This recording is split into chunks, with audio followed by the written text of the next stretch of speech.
টাকা এমন একটা জিনিস যেটা পাওয়ার জন্য মানুষ নিজের জীবনটা উজাড় করে দেয়।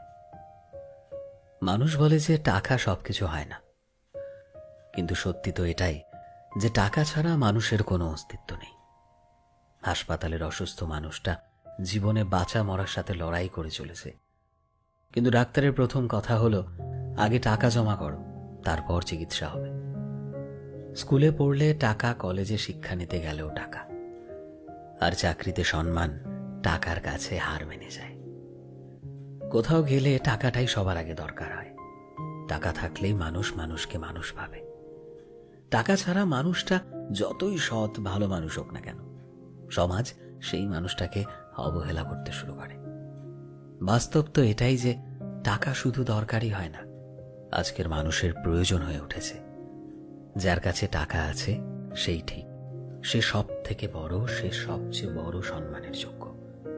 আর যার কাছে টাকা নেই, তার সত্যিগুলোকেও সহজে মিথ্যে বানিয়ে দেওয়া যায়।